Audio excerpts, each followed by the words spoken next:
السادات قال على جثتي، ومبارك رد لو هنشحت مش هيحصل. والرئيس السيسي اتعرض عليه مال قارون وقال مصر هتفضل سيادتها كاملة ليوم القيامة. رؤساء مصر رفضوا القواعد الأمريكية على مر التاريخ، من أول الرئيس الراحل جمال عبد الناصر لحد الرئيس عبد الفتاح السيسي. في خط أحمر ما اتغيرش ولا هيتغير. مفيش قاعدة عسكرية أمريكية ولا أي قاعدة أجنبية على أرض مصر. الموضوع مش صدفة، ده مبدأ دولة راسخ من زمان. عبد الناصر كان في قلب حرب باردة، وأمريكا والاتحاد السوفيتي بيتصارعوا على كل شبر في المنطقة. قواعد عسكرية كانت بتظهر حوالينا، والضغوط كانت ضخمة ومحدش بيتحملها، لكن القاهرة قالت لا.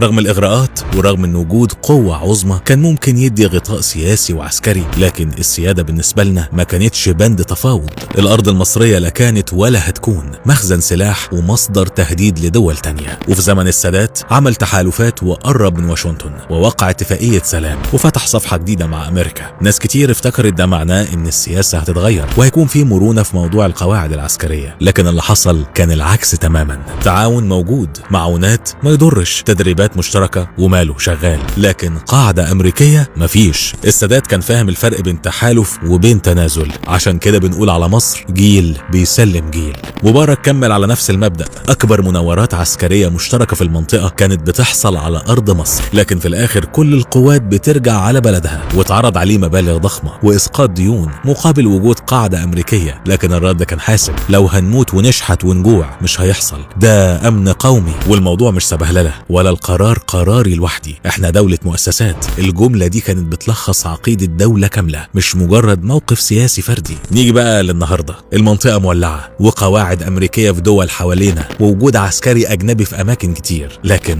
مصر بفضل الله ثابتة. الرئيس السيسي وسع علاقاته شرق وغرب، سلاح من روسيا، شراكات مع فرنسا، تعاون مع أمريكا، لكن القرار واحد، لا وجود عسكري أجنبي على أرض أم الدنيا. السيسي اتعرض عليه مال قارون عشان صفقة غزة، لكن قال يفتح الله، واتعرضت عليه عروض مباشرة وغير مباشرة لبناء قاعدة في مصر بحجة الشراكة بقى والصداقة والتنسيق والحماية والكلام الحمصي ده. لكن كعادة رجال القوات المسلحة اللي الرئيس السيسي واحد من أبطالها، كان الرد المعتاد لأمريكا وتل أبيب لا، واضحة وصريحة من غير مساومة ولا تزويق للكلام، لأن السيادة مش للبيع يا سادة. القواعد العسكرية مش مجرد مباني وجنود، القاعدة معناها ببساطة انك تبقى جزء من حرب ممكن تصحى عليها من غير ما تختارها، ومعناها ان ارضك تتحول هدف لصواريخ عشان فيها علم اجنبي مرفوع على ارضك، وقرارك السيادي حد تاني يشاركك فيه. ومصر ولا عملت كده ولا هتعمل. من عبد الناصر للسادات لمبارك للرئيس السيسي، الانظمة اختلفت والسياسات اتغيرت والتحالفات يمكن اتبدلت، لكن المبدأ زي ما هو واحد.